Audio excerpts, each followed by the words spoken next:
rioting obviously is extraordinarily serious. So we've seen the over 50 Secret Service agents injured by rioters around the White House. So this is not this is no game. They are literally trying to take down the seat of American power in front of our eyes. And it's the most underreported story out of all of this, is they literally are attacking the White House. And it is they're using fireworks, of all things, to fire fireworks into the crowd, into the police line that's formed, and injuring people by shooting things like Roman candles and the like into the police line. And the police are able to respond using rubber bullets and tear gas, which the Antifa people are prepared for. They bring milk so they can get the tear gas out of people's eyes and the like, because milk is an effective treatment for that. So they are prepared for tear gas and pepper spray and the like.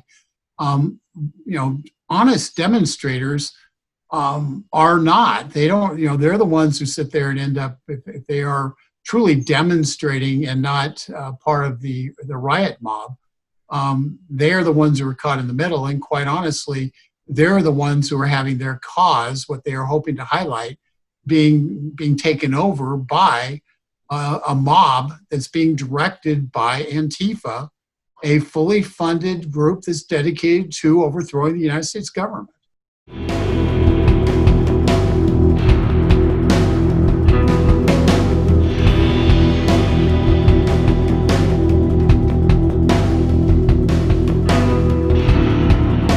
I think that should never have come out in the press. It's not something we needed to know. And it puts this is akin, if you're looking at this the way somebody we look at when we hear of a third world country having a coup d'etat. We look at, did the radio station fall? Have they taken the airport? What's happening around the presidential palace?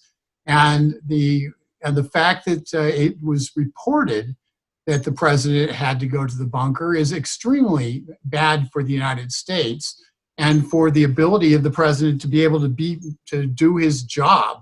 So the fact is, the riots that exist in Washington, D.C. need to be ended.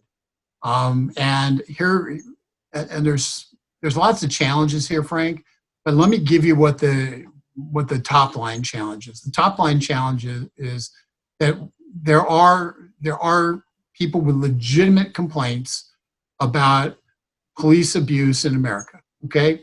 And they are being utilized by terrorists, by domestic terrorists, who actually were founded in Germany. Antifa is originally a German organization from the 30s. And Antifa, they're founded by a German organization, communist organization. They have cells throughout the United States. And right now, the FBI and hopefully local law enforcement are rooting out the leaders of those cells in every single locality and arresting them. Because unless those leaders of the cells, unless the root is cut out of this movement, they will continue to hide behind legitimate protest and an attempt to create anarchy. That's what they've been doing. They've taken advantage of a soft response from the local governments. And the fact is, now they've reached the point where it can't be tolerated anymore.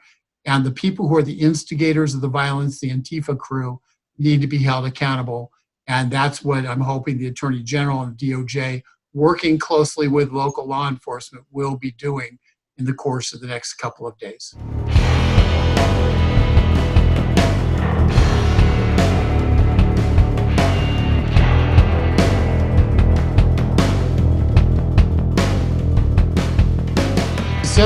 He said it this weekend, so I think it's happening. The Department of Justice has engaged in this, which means our domestic intelligence agencies will be spying and trying to get the word on people who are actually trying to take down the government rather than spying on their political opponents. So it'd be a nice change of pace for them to actually be useful as opposed to trying to take down legitimately elected officials in the United States.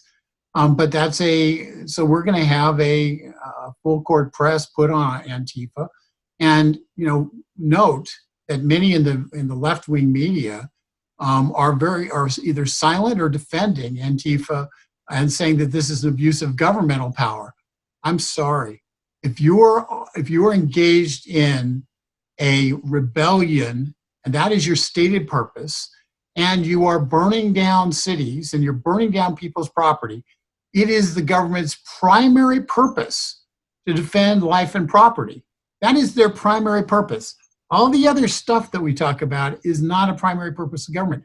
This is a primary purpose of government. It's why we come together and say we need a government.